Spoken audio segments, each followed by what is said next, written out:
começa a elogiar a beleza de um entrevistado, dizendo que ele está queimadinho, que ele está muito bronzeado, isso pode representar uma mudança na sexualidade do homem, não?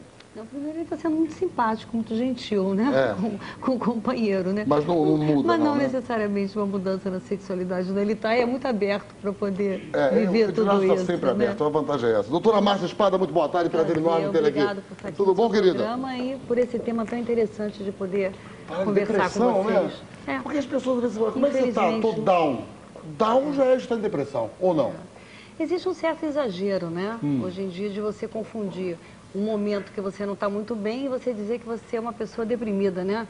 Porque até pela Organização Mundial da Saúde, nós temos os 3 grandes males atualmente considerados na pós-modernidade, que seriam as depressões, a síndrome do pânico e as toxicomanias. Então, infelizmente, nós temos... Doutora Márcia, o que é a depressão, então? Bom, definir depressão ou conceituar qualquer transtorno mental é difícil porque é diferente da clínica médica. A clínica psicanalítica, ela tem parâmetros diferentes, né? São mais subjetivos. É mais complicado do que definir uma doença meramente clínica. Então, o que ocorre? Nós temos vários tipos de depressão, mas tem alguns elementos que são comuns. Tristeza, autoacusação, desinteresse pela vida, vamos dizer assim, falta de apetite ou exagero, comer demais, né? São, o que provoca a ansiedade. A ansiedade, exatamente, muito bem colocado. Normalmente o sentimento de culpa está presente, transtorno do sono, quer dizer, ou a pessoa dorme muito, até como fuga, ou então não dorme. Então nós temos alguns elementos que são mais ou menos comuns a todas as categorias das depressões. Agora, existe algo que caracteriza, que é a perda. Quando você fala em depressão, não é isso? Você lembra de assim, por que eu estou deprimido? Parece que perdeu alguma coisa, não é? Então nós temos uma sociedade, vamos botar entre aspas, muito narcísica, né? Muito voltada para o espetáculo, para tudo que é maravilhoso, perfeito. Então as pessoas vão habituando lá de baixo, desde bebezinho, né? A não saber perder. Há um exagero de entre ganho e perda, você ensina normalmente o que as crianças sempre a ganharem. É difícil você viver a frustração. Então, quando você chega lá na frente e começa a dizer, não, mas eu não sei isso, eu não estou enfrentando minhas perdas, quando a gente olha para trás é porque também a sociedade não ajuda, a família também perdida. Uma série de agentes para isso. Agora, Márcia, me diga o seguinte, por que isso acontece só com algumas pessoas e não com todas? Ótima pergunta. Existe dentro da própria psicanálise, psiquiatria, um estudo que se chama, que veio com Freud, da própria escolha da doença, entre aspas. Você não escolhe ser assim. Mas existe uma estrutura.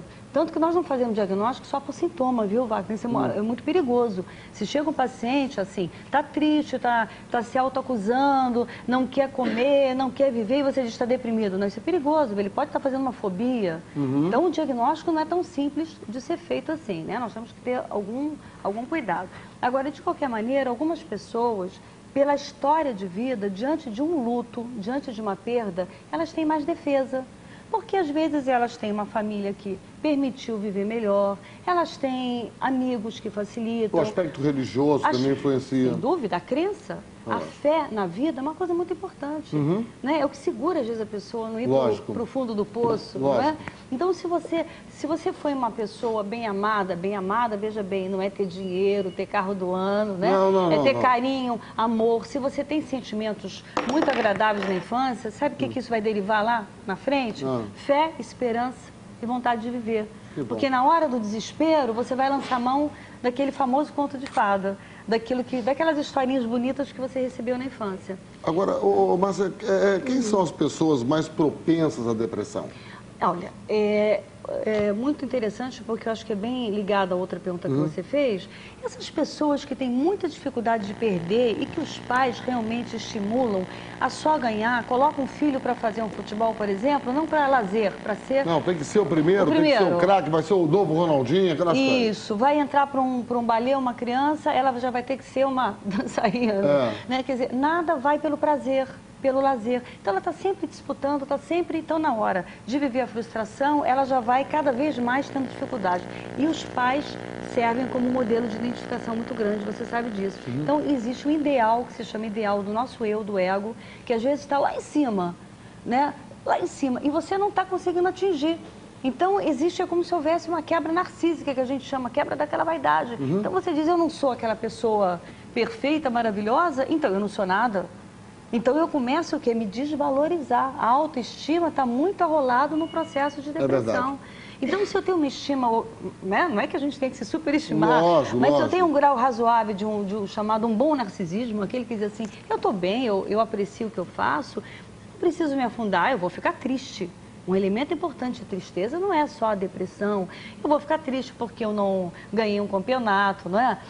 Eu lembro até de uma criança, há muitos anos que se tratou, que ela dizia assim para mim, eu perguntava para ele, qual é seu time? Por exemplo, Fluminense. Não, mas perdeu, agora eu sou Flamengo, agora eu sou Botafogo. Eu falei, mas qual é? O que ganhar, né?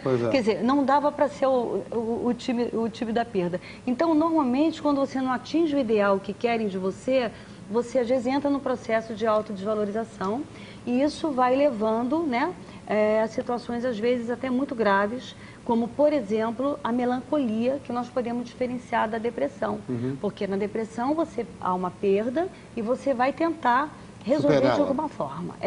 Na melancolia é como se não houvesse substituição para aquilo. Então você começa a se autoacusar e realmente pode levar a situações mais graves e aí tem que entrar psicofármaco, porque fica muito difícil tratar só com psicoterapia. Bem, vamos à pergunta nas ruas, o povo tem curiosidade, vamos saber quais são? Saber se já existe cura para depressão. Olha, eu diria que existe cura, veja bem, não no sentido assim mágico, para qualquer transtorno, né? Qualquer dificuldade que você passe na vida, não sei se você concorda. Na medida que você queira se curar. Se você só quer ser curada, né? Quando a pessoa chega e diz assim, eu quero ser curada, eu quero ser emagrecida, eu quero... Não vai funcionar. Tem que haver uma interação do teu desejo de transformar a vida, porque veja bem, abrir mão de um sintoma, de uma doença é muito difícil, porque você se acomoda naquela doença. Às vezes é muito mais fácil ser deprimido, ou seja, veja bem, fácil entre aspas, mas a pessoa às vezes, ela não tem... Se acomoda, Se acomoda, exatamente, e ela tem dificuldade de enfrentar a transformação que envolve deixar de ocupar o lugar de doente. Porque enquanto doente, tem algumas regalias, algum benefício secundário da doença. A Rosemir de Alcântara diz o seguinte, sofro de depressão e sou medicada com antidepressivos. Só que após o efeito desses remédios, me sinto pior. Com certeza. Por quê? Com certeza. Primeiro, o nome dela é Roseli, né? Que você Rosemir, lá de Alcântara. Olha, Rosemir, é o seguinte, o remédio, ele auxilia, porque tem situações muito difíceis que você precisa de uma ajuda para poder realmente te organizar. Mas se você não fizer um tratamento, além do medicamentoso, de você querer modificar a tua vida, como você perguntou, a cura, não implica em você tomar remédio. Se você tomar só remédio, você vai aliviar o sintoma. Mas você vai continuar, você tem que fazer pergunta, exatamente, por que eu estou chegando? Por que eu trouxe a minha vida nesse ponto? Tem que curar lá embaixo, cura a causa para não sofrer consequências. Nem que eu vá meditar, nem que eu vá para uma religião, nem que eu vá... Veja bem, não estou dizendo que psicanálise ou psiquiatria seja o único caminho. Nós temos que encontrar brechas onde eu possa querer transformar meu estilo de vida.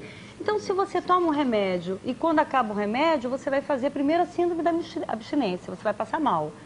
E ninguém pode ficar tomando a vida inteira antidepressivo. O antidepressivo é para dar um start, é para dar vamos dizer, um pulo para você seguir. É o controle remoto para ligar e você ir embora. Isso aí, é o botãozinho. Agora, depois você tem que seguir. Como é que a pessoa pode saber que está sofrendo de depressão?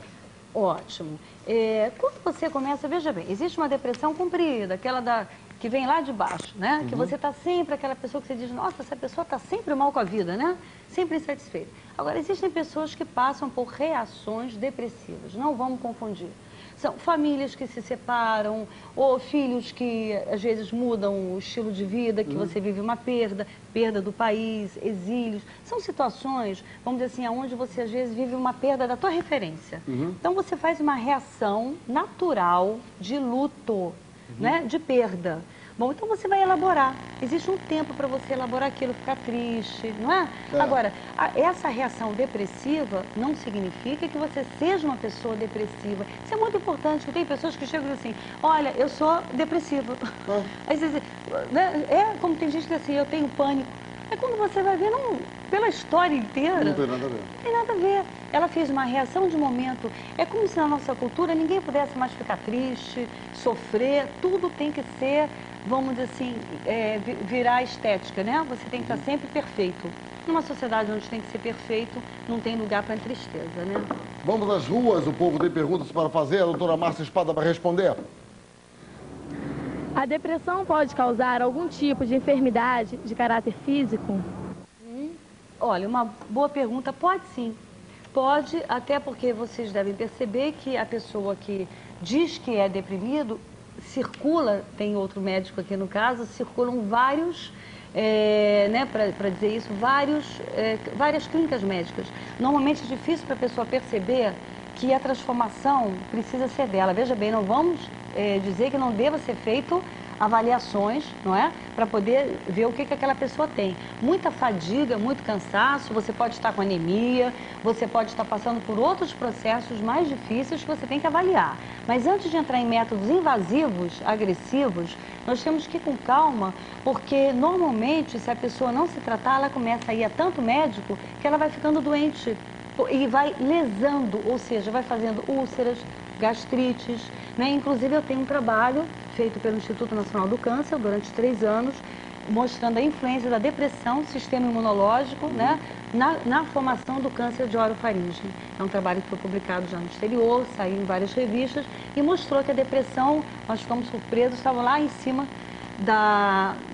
do pico, né? Quer dizer, principalmente em casos de aposentados que vivem como perda e não sabem como conduzir daí para frente a sua própria vida, e a sociedade não facilita muito isso, né? Doutora Márcia Espada, muito obrigado pela sua presença, foi um prazer enorme ter aqui. Foi muito grande aqui. Que bom, um abraço.